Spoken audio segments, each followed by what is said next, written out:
Hi, this is Almost Reckless from the Creative Pragmatist, and I'm Amy Smilovic. Listen, we all know it's important to eat right and exercise. We think about staying fit through this lens, right? And we know that part of this is getting a really good night's sleep. But until last week, I had never viewed sleeping as part of a fitness routine. And now I do. And that's because of our guest today, Alex Zatarain, who's the co founder and VP of brand marketing at 8 Sleep. Welcome. Thank you for having me. You're the world's first fitness sleep company. Exactly. Is that the Sleep right way fitness to company. say it? Yes, Okay. yes. All right. So congrats. Thank you for being here. Okay, now this conversation is not to convince you of the importance of sleep, even though that is super important, and we know that, but rather it's a conversation about how entrepreneurs, business people, and creatives, and you can be all three of those at once, but how we identify new opportunities where seemingly every stone seems to have been uncovered. And a big part of that is like taking the risk to do big things. So I'm very excited to talk to you today. Alex, I really want to pick apart your brain today to figure out how you got to the place to make really big moves and see opportunities where others had no idea that it existed. Happy to share. So I'm an open book. Anything that I can tell you about it's been 10, almost 11 years. That's what I'm here for. Great.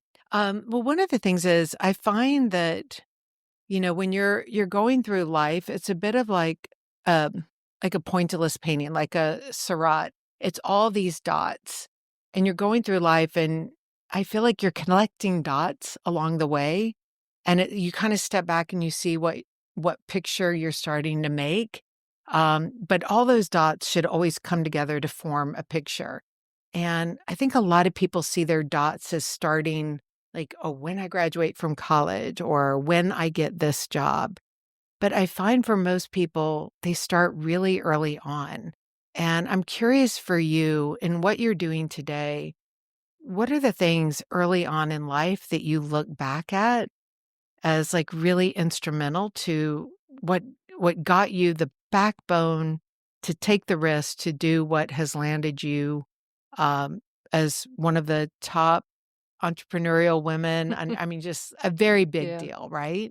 Now, I was answering this question a few days ago to someone else who asked me about it. It's something similar vein. And I think ultimately what gave me the backbone itself is the family environment that I grew up in. Yeah. I grew up in Mexico. Culturally, it's definitely a macho culture. Mhm. Women play a certain role in society. A woman is motherly and is Yep. caring, but is not necessarily work driven or ambitious. And I was none of the things I was supposed to be. Mhm. And I think I was lucky where my parents never expected of me or my sister, and I have a brother as well, to like fit in that mold, Yep. even though my dad particularly was of a different generation, right? If Mhm. my dad was alive today, he would be like, I think 76, 78 years old. Yep. So we were never told that we had to fit into that mold of the traditional Mexican woman, and we Mhm. were allowed to pursue whatever crazy ideas I always had coming up about Right. projects or hobbies or things in school, or even Mhm. when I wanted to go away for college. And I think that was what gave me the foundation. It still gives it to me today, I think. So, were you one of those, like, did you work a bunch of different jobs when you were younger? Like, what are the different kind of jobs that you've Yes, I had in your did. life? I did. I think that I was always a very active kid. Mhm. Like, I had the energy, I had the drive. I Yep. wanted to be the best. I was very disciplined. And it could be good or it could be bad, right? Like there's Right. that pressure of like always wanting to excel, And but was that pressure on yourself or because pressure it on doesn't sound myself, like it's from your definitely. Like parents, it right? was, I was a perfectionist Yep. since when I was a kid, and from how I dressed and my shoes being cleaned, and like just I had those Ah. traits. Yep. And so as I started growing up and being a little bit more independent as a teenager, I was the one getting the summer jobs, and Mhm. just because I wanted to do things, Yep. I wanted to feel useful. Yeah. Like I wasn't wasting time, and I felt like I had so many things that I wanted to learn and experience, and I Yep. would take any opportunity to do it. Yep. Yeah, I find that a lot of people that I talk to, they really discount all those first jobs that they had to creating their learning. And I was thinking just in our own office, our strongest executives, a lot of them, they either waitress at restaurants, they works on a line, and it's a place where you really learn. It's not like teamwork, like, "Hey, we should all get along," teamwork.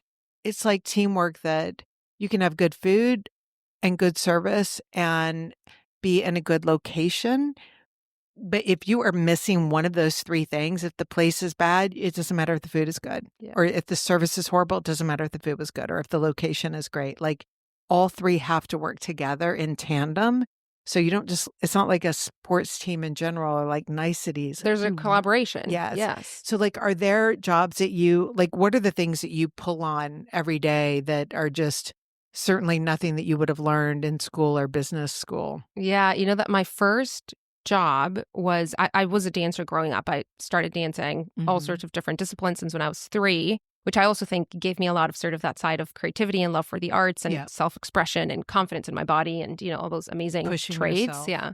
But at some point, I started being like a teacher's assistant at my dance school. And then I was like a teacher myself, and I was teaching little girls, and they were like 3 or 4 years old, and it was their initiation into Yeah. dance. And I mean, what can you not learn about that, right? It's so just incredible to see what you can instill in others when you are teaching, but also you have that responsibility. And I was probably like, I want to say 16 or 17 at that Mhm. point. So it felt so empowering, but at the same time, like this incredible responsibility of all these little girls and getting them to love the arts as much as I did. Yep. I find with, a lot of entrepreneurs who are responsible for either, selling their product. I don't mean like literally on a sales floor, but either to investors or to the consumer on, social media, or even thinking about how it's gonna be sold in social media, that those who have had teaching in their background Hmm. somewhere are the ultimate communicators. They're really good at breaking down information, and I mean, I would imagine, like, if you haven't connected that dot, that, I like, had not. breaking that Yes. down for Yeah. young students, it gets you into that rhythm It's of true. simplification, and, I Yeah. love that. So, Yeah. were you at all like the budding entrepreneur when you were growing up, or No, I never thought I would be an entrepreneur. Absolutely. Like it never crossed my it mind. didn't cross your mind, but would it have crossed the mind of anyone in your family, or I don't think so. I think Mhm. everyone in my family and my friends would have said that I was ambitious for sure, and I was the typical young girl being called bossy, and Yep, cuz I was like a little leader. I would be the one yep, kind of getting in front of the pack and saying, "Hey, let's do this or let's do that." I was class president in high school. Like I was that person, yep, but I wasn't I don't think it was like entrepreneurial, or no one would have thought that, and it was not something I ever expressed yep. even though my dad was an entrepreneur, Interesting. smaller, medium-sized business Yep. locally where I grew up, but I never thought about it, which is interesting because I saw that growing up. You talked in the beginning about how growing up in Mexico, you've got these kind of machismo, like stereotypes and everything happening. But did you have any people growing up that you were like, okay, this is giving me an idea of what I want to be? Or were you just kind of in a current floating along, doing your thing? Like, not, I don't mean floating like, life is good. I'll just, Yeah. chill out.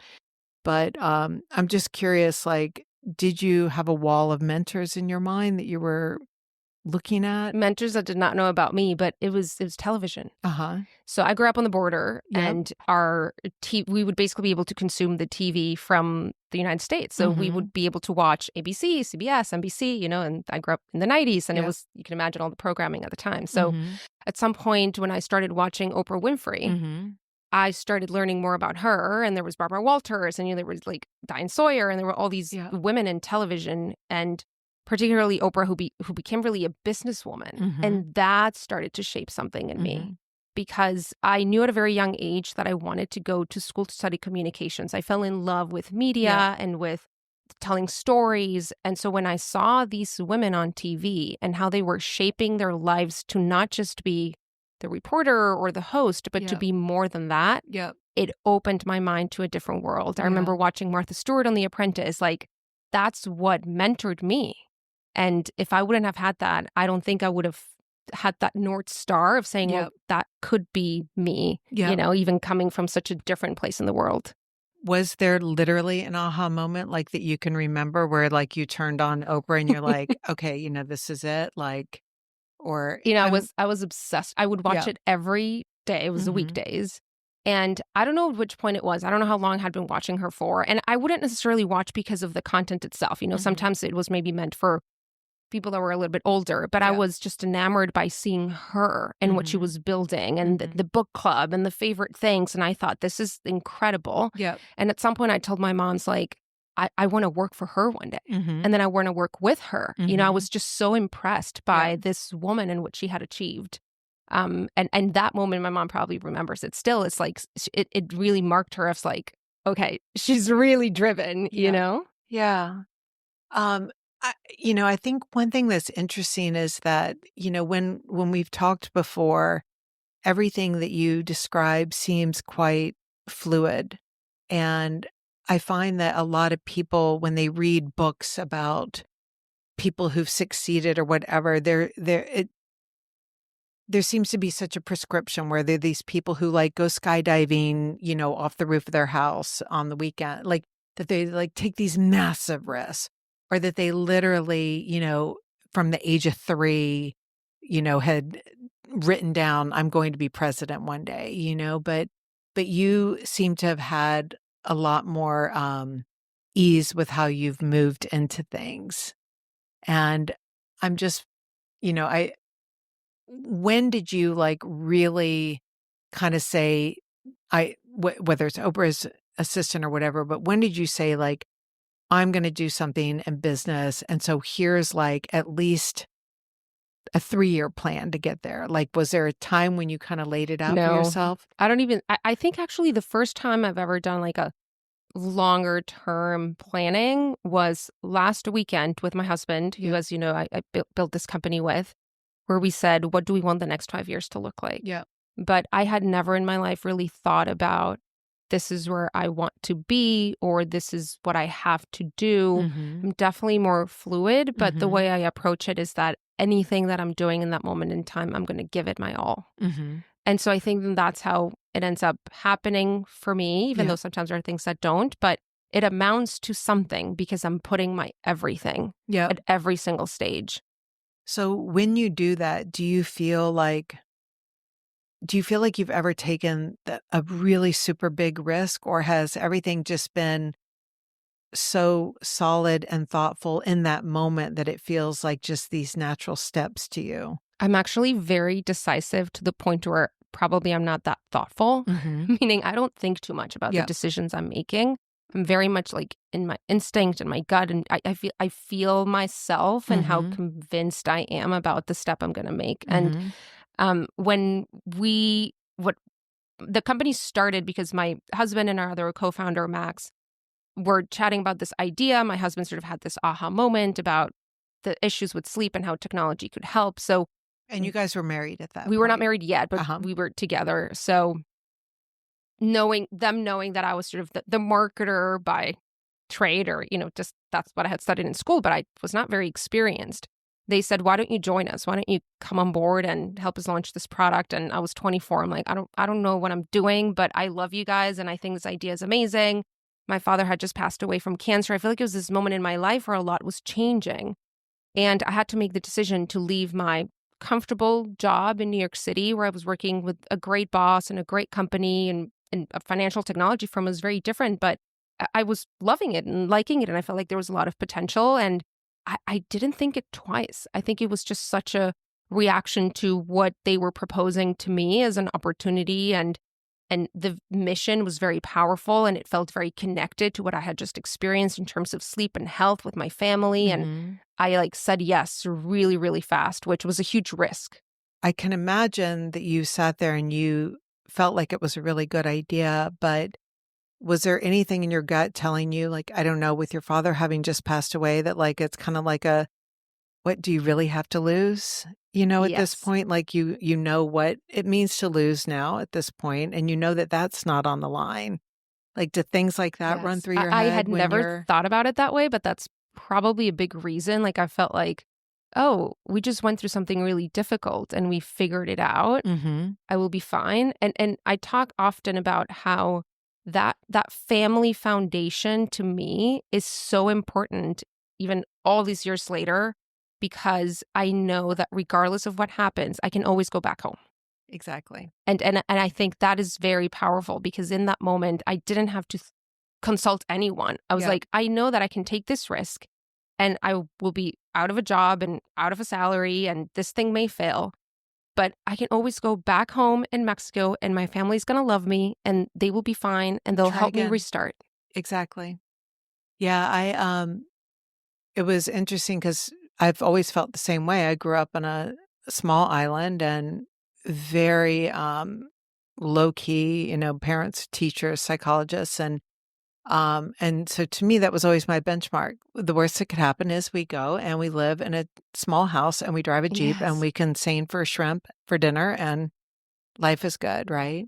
And, but I also find for my husband, I don't know about your husband, but my husband has seen the worst that can happen through a different lens, Mm. escaping communist Czechoslovakia at the time and his mom in concentration camps and all of that. So he has a very different idea of what the worst that could happen. He's been in bunker mentality most of his life, which is a good like yin and yang for us because sometimes I'm a little bit too like, oh, we'll To just go drive loose. a Jeep in Yes. Georgia.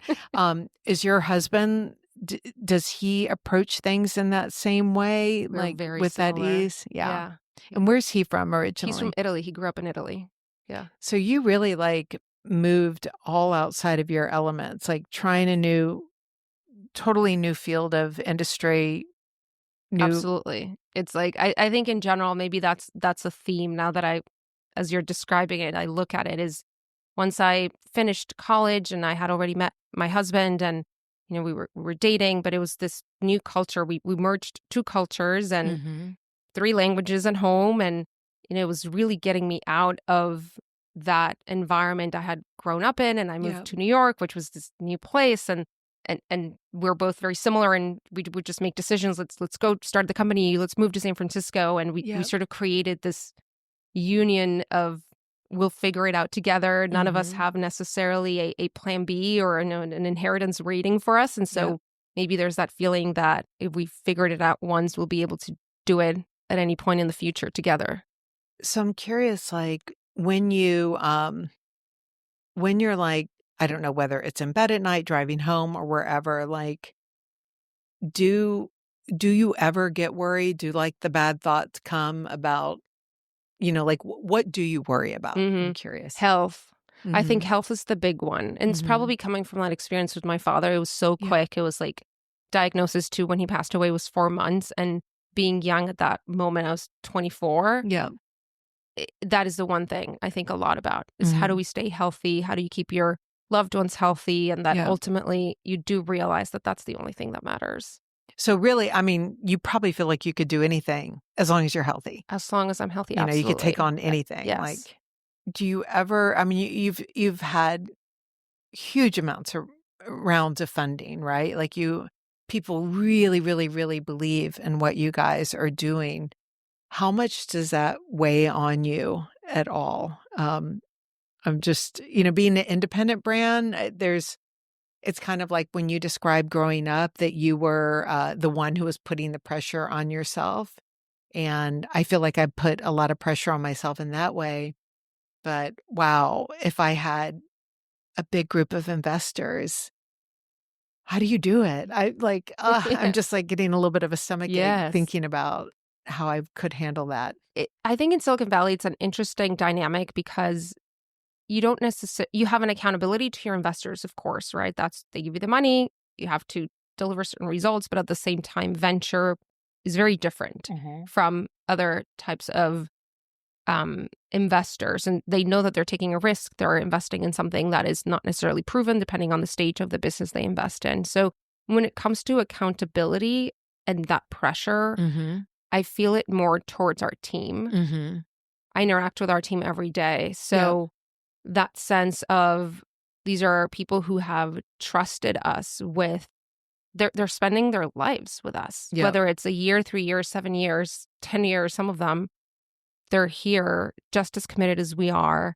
they trust us to steer this boat in the right direction. I think that is the part that weighs the heaviest, to say, Yeah. like, we got to deliver not just for ourselves, but for them. And as a Yeah. consequence, our investors, I'm sure, will be really happy if we do. Yeah.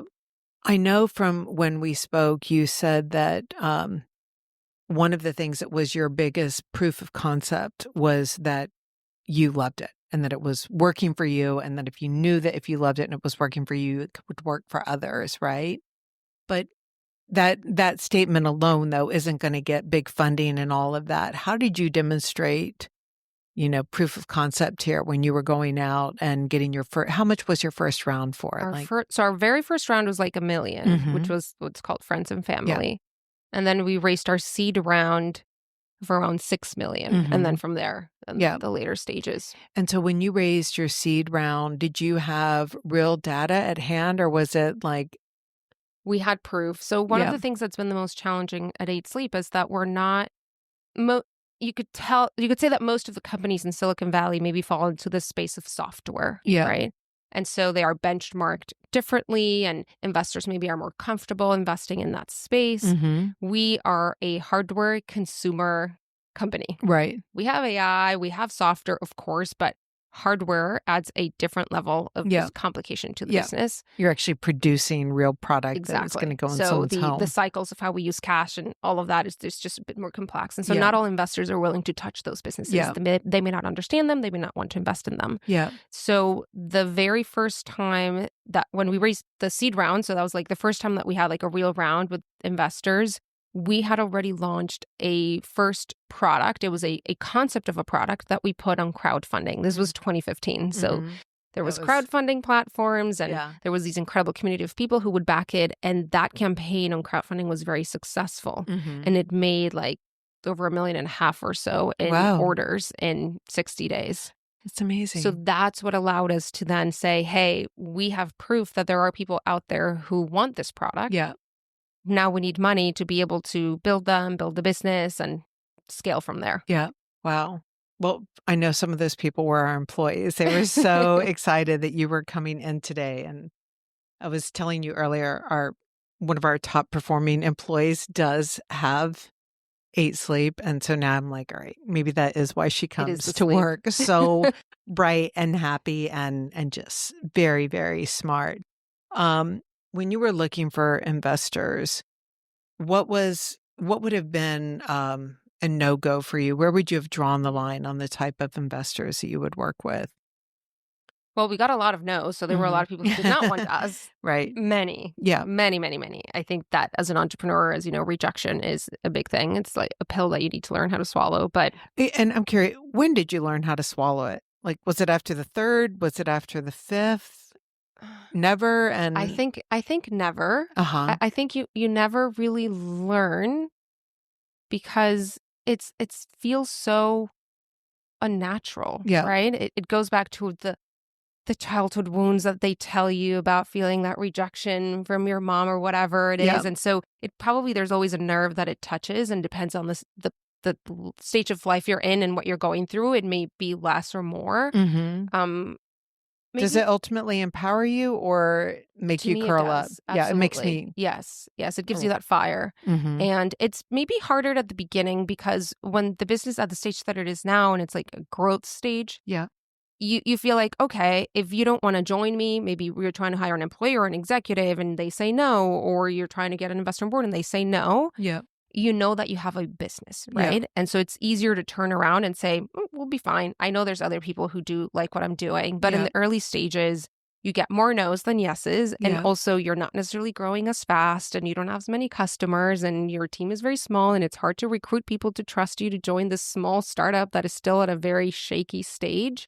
So that was much more difficult. So if you're going around and getting investors, you are in an absolutely very weak position if you don't have proof of concept. I mean, literally, Yes. proof of concept, like on the surface, is always going to make it easier. But I mean it more in terms of, I can imagine that wait until then. Oh, okay. I would imagine that certainly proof of concept is important for any investor, but one of the most critical things as an entrepreneur is that you stay the course and you believe in your product. When you start going all over the place, that's when like disaster happens. And so that proof of concept is what you were like, well, thank you. You just don't understand it. Like you were able to turn it back on. It's their problem, not Yes and your no, because problem. it was very hard at the beginning for our business because we launched on crowdfunding. It was very successful. Hmm. And you realize that the community that is supporting you in that platform is different from maybe like the average consumer that now you need to speak to Right. and create that connection and like, sell them this product that was this completely new category. So we went through phases where you had the high of Yeah.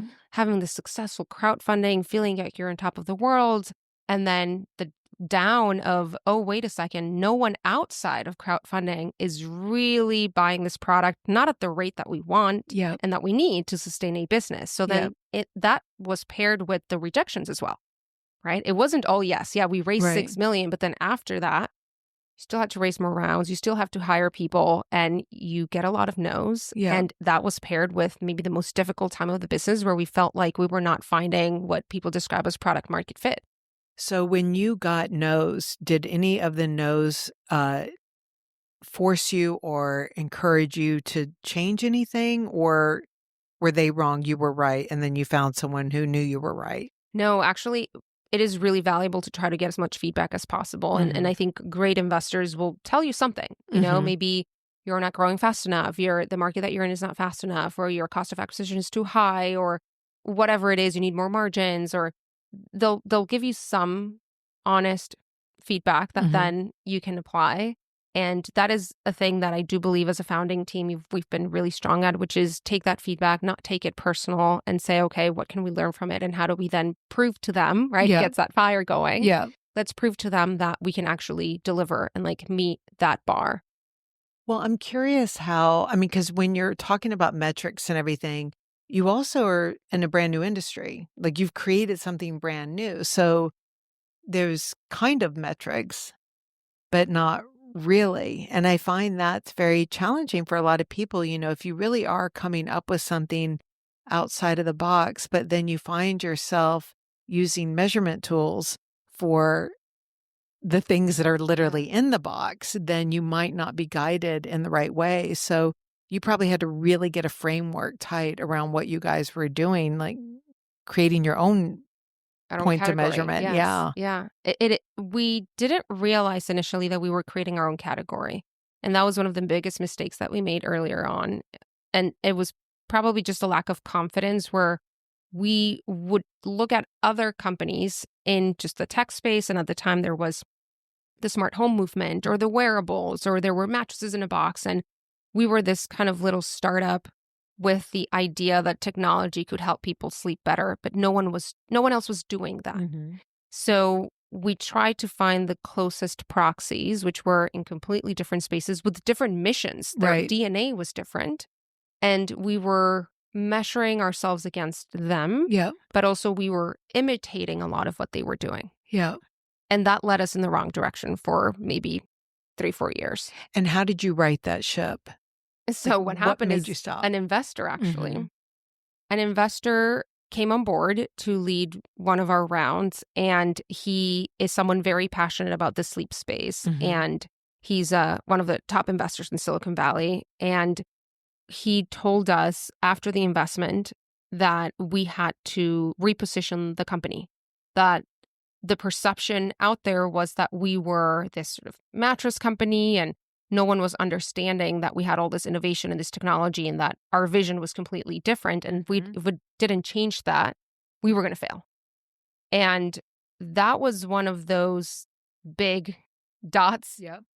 that when you look back, you say, so important in our trajectory. At the same time, it was a very challenging moment for me because it was up to me to figure out as the marketing leader, what does repositioning a brand mean? I had no idea. Yep. I had never even heard those terms. So How long did it take from, like, knowing that you needed to reposition and then feeling like, "Okay, the boat's been turned and we are now repositioned?" we did it in like 3 months. Yeah. We found an expert. Mm-hmm. She guided us through the process. We learned from it, and Yeah. we were very committed. And it was almost like therapy is the way I describe it. I think we found the right expert for us, where Yeah. the methodology that she uses is to really dig into the DNA of who you are as founders and why you built this company, and to Mm-hmm. bring that out into the world. And it helped us create the concept of sleep fitness, actually. When she was asking you to really dig deep, when you and your husband were doing that, were you coming up with the same, like, were you digging to the same place, or was he throwing out things that you were like, "Oh, no, babe." We were Yeah. very aligned. Uh-huh. And that's why I described the process that we went through, where like we were before that this teenager just running around trying to fit in with the friends Yeah. and rejecting their true self and hiding it, but deep down you know who you are and you know the music that you like, and Yeah. but you're scared of saying it because you think you're not going to fit in. And so we knew who we were. Yeah. We would have conversations about it amongst ourselves, Yeah. but no one else in the market of those sort of proxy competitors, if you want to think about it that way, was looking that way or sounding that way. Yeah. And so we were afraid Mm-hmm. that if we were going to embrace that, we were going to fail. Right. Because if they're doing it in this other method and their brands look or sound a certain way and they're growing well, Yeah. then that's probably what works. Right. And we were wrong. Right. Because Yes. it wasn't working for us. Exactly. And I find that, you know, when you, like, it sounds like you guys really dug down to your first principles there. And I think what's exciting when you do that from a business perspective, it's very exciting. And it's exciting when you realize that the people around you are aligned on those principles. It's even more exciting when your spouse is aligned with True. you, right? It's so funny because a lot of people tell me, they're like, I can't imagine working with my husband. And then they always make the comment that my husband and I are so different. And when you and I were talking and you described your husband, like, you guys really fulfill different roles, Yes. right? Yes, we are. Tell me how, like, give me Yes. some examples of how that works Yeah, out. And I'm people sure ask my about son that will a laugh. lot. Yeah, because people say, how can you make it work? Yeah. We have different personalities. I think we're aligned. Yeah. So you're right. The alignment is what makes everything work. Yes. We know where we want to go in life, where we want to go in work, and how much we're willing to put into different projects in our life. And Yeah. that is the foundation of it all. And then we do go about it differently. Yeah. So our brains work differently, Mhm. and we fulfill different roles in the company, which match And tell me really what well. he does. What does he do in So the he's the company? CEO. Uh-huh. So then I report to him. He's my boss at work. No, Right? same here. So- I mean, Frank would say differently, but same here. Yeah. So I ultimately have to report to him my Yeah. metrics, and revenue and brand and campaigns and all of that. And I have to bring him into my world and, Yep. and make sure that at the same time, as a founder, we are steering the company towards our ultimate mission. But because our brains do work so differently, but at the same time, we spend so much time together and work is Mhm. such a huge part of what we do. Yep. We have had to learn how to make it all just fit Yep. well. He was a lawyer before Mhm. becoming an entrepreneur. He is very much a perfectionist as well, but maybe I met someone who's even more of a perfectionist than I am, for Uh-huh. sure. And he can spend hours just thinking about a problem. Yep. He can sit down at his desk. He has incredible focus and just think about it hours on end, Yep. discuss it, bounce it back and forth ideas. And after the first months working together, I would feel so drained with that method. It Mhm. worked for him, Mhm. but it didn't work for me. Mhm. And we realized that each of us comes up with our best ideas in different ways. Yeah. I actually need to disconnect from the problem. Mhm. And I go and watch like the trashiest TV, or just like maybe some movie I've watched a million times that just brings me back to a cozy moment in my life. Or I go and take a walk or play with my dog. But I cannot sit and think about the problem over and over. Yeah. But to me, then the ideas will connect, like that painting. Like the Right, the dots will dots start to connect. come together. Yes. And I think it's interesting when you do partner with someone who on the surface would seem so different. But when you do connect on those first principles, what I love about first principles is it means that, like, you think you think in exactly the same way in terms of like in your core, what's Mm. important to you, but how you put that into practice and the outcomes of it aren't going to necessarily be the same. But when you share those principles, there's so much mutual respect there for how one of you got to it. Even if sometimes like my husband comes in, he's like, why you've seen this movie 30 times? Like I'm watching Why Notting Hill again? again. And I'm like, I know, but honey, I'm actually thinking about the book, like, or whatever, it is. Yes. So Yes. that's my That place to that's me. really, That's me watching Notting Hill in a yeah. flight again for the 30th time, and, like, Because I that's what watch I that as need. that's my background noise because I know the movie so well that I can actually be in my head Yes. and watch the movie at the same time. Yeah. But he would never do things that way, my husband. Absolutely not. He's next to me watching a podcast, and he's just Yeah. absorbing more and more and more of that content, and I'm like, "I need a break." But it does become a superpower because it's like there's two individuals who are building their life together, building a business together, and it's like you're getting the power of two brains. That's how I Exactly. feel it. And the 2 make the 1, and I so agree with that. It's funny when I, was at American Express and we were interviewing for some jobs, I remember my boss came in and he said, "Do not hire anyone who is just like you." And I was like, "Why?" Like, I mean, at first I was like, "Do you not think I do a Yeah. good job? Do you not?" And he's like, "No, we already have you." Mm. So, you really need to make a list of like the things that like you envy in others, things that you wish you like build that second half of you. And when two things come together to make one, it doesn't mean that alone you're only worth Correct. half, but it's just that like together it becomes unbelievably unstoppable, Yes. you I know? like that. And that I think I would imagine is where for me, that is where I get my resilience to do things that other people would consider like crazy or risky or whatever. But when you feel strong and when you've got a little metric to run across the worst case scenarios against and do the math quickly, you know, Yeah, you're well supported to be yourself. are there times like do you balance each other out? Like if you are in a super stress mode, does he like have a way of bringing it down? Do you Yes. naturally feed off each other in that way? Absolutely. It's an advantage of working together where we know exactly what the other one's going through. Yep. What are the busiest times of the year? Is there a crisis that one of us is facing? And regardless of the relationship, it's like he's my manager and whatnot. He is also my husband. And Yep. so I find that to be very fascinating because he knows me so well and he knows Mhm. how much he can push me. Mhm. And he also knows that maybe at times he shouldn't push me. Just Yep. give me a little break. Like, give me that weekend. Just don't talk to me about work. Yeah, just and that balance is key because it's funny, I think for anyone who knows my husband here, they would say that he's the one who would be so worried about work and the numbers, right? But there are times where I'll just like really come home and I'm just so anxious about business and everything. And he goes right into that mode of like calming the situation down. He becomes like the softer one. Yeah. He becomes a like, it'll all work out person. Yeah. And so, when we were speaking earlier, you were talking, when you mentioned speaking with your husband, you did use the word at night a lot. And I'm curious how you do that separation of church and state. Like, how do you, There's not a lot of that, yeah. but we have some methods. Mm-hmm. So the first thing is that we don't mix personal and work in like platforms. So we Mm-hmm. use Slack as communication for work in the Yeah. company, and that's work.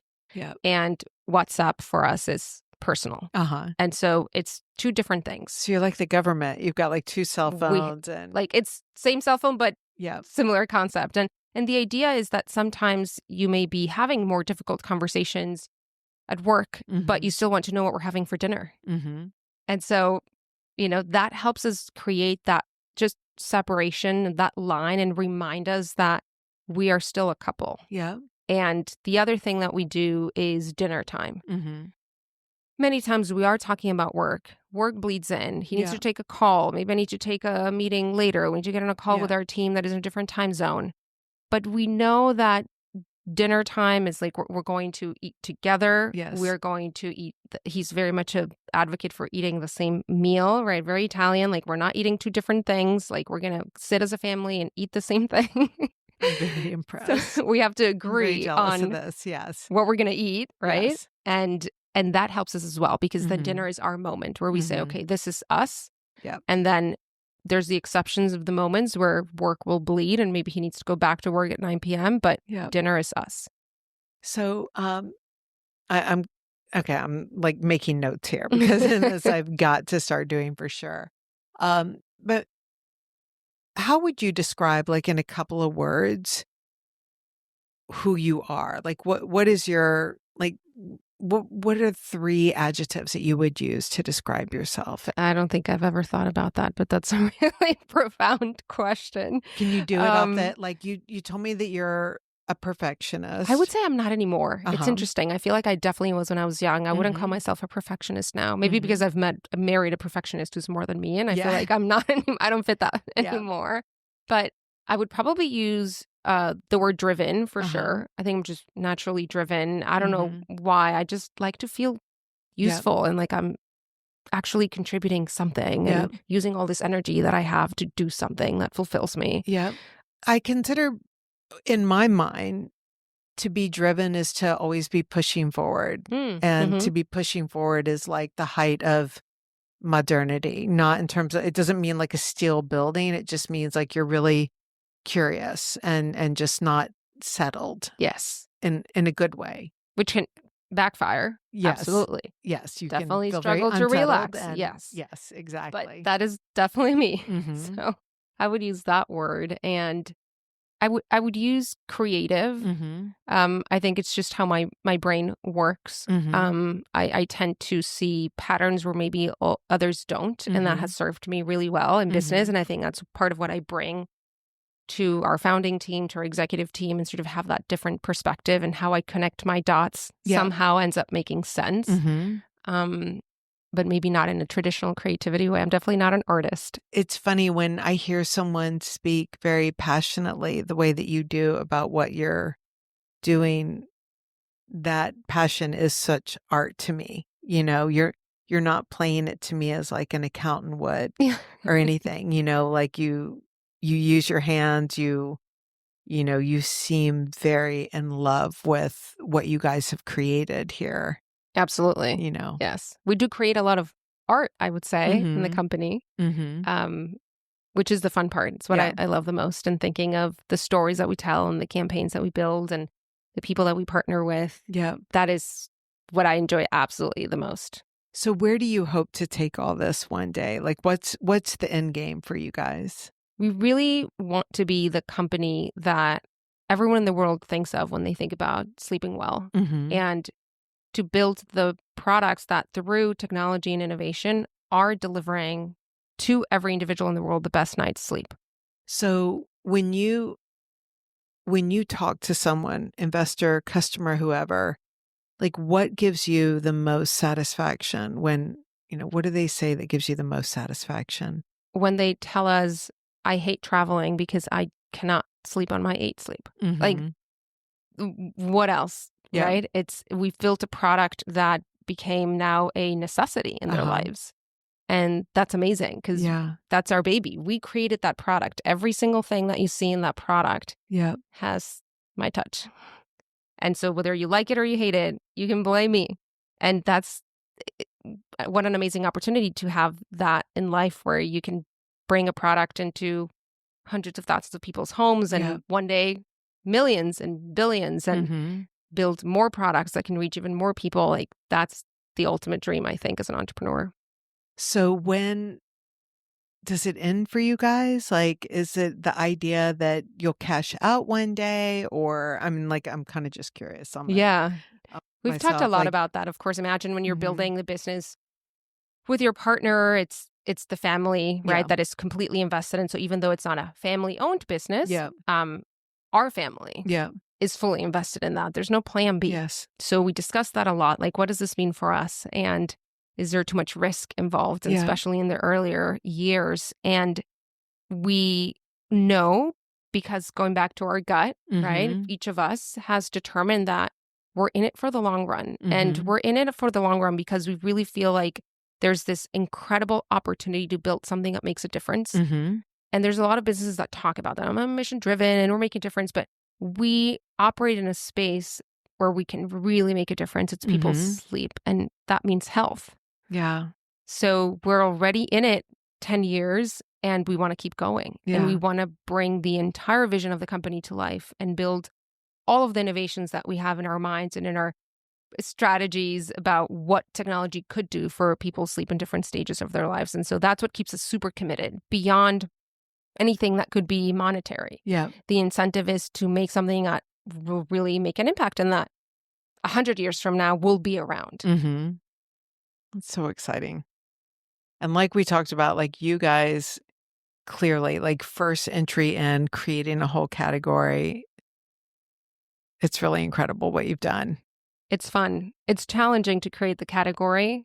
People probably still don't know where to fit us in, but the stories you can tell and the creativity that you have to bring in is required because you're creating something from scratch.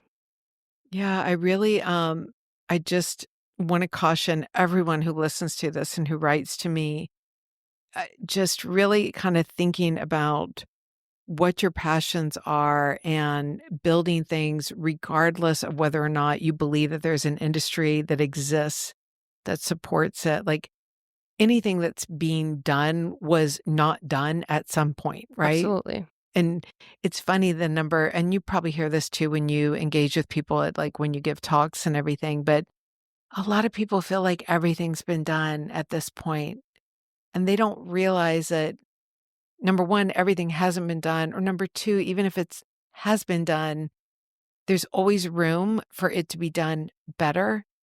But and I think you experienced this and talked to this earlier. It's amazing how sometimes if you think it's been done and you dive into it, how just kind of plowing ahead and putting yourself into it, you ultimately create something that is your own. Like you can't help it. We're all individuals in that Yes. way. Yes. I think that the word individual is interesting because I was thinking about that in the lens of when you feel everything's been done. Yeah. If you can find one person who has a problem and their needs are unmet, that's a business opportunity. Hmm. Because if there is one, there's probably 100, there's Yeah. probably 1,000, and so forth. So it's just focus on solving that one problem, and the rest should take care of itself. And we're literally in a world right now where you can reach all of those people. You're Yes. not confined by your zip codes or anything like that, as way back in the 90s or True. whatever you were. Well, congratulations for everything that you're doing. I would Thank love to meet you. your husband one day and And get that spill the other tea side of the on coin. what's Yeah. going on. Yes. And again, thank you for having a product that is making our employees like literally greet you like a rock star when you came in here. As long as So they're happy, healthy, productive, fulfilled, that's what sleep is for. So that's that's what we want to perfect. hear. Exactly. Thank Thank you so you. much.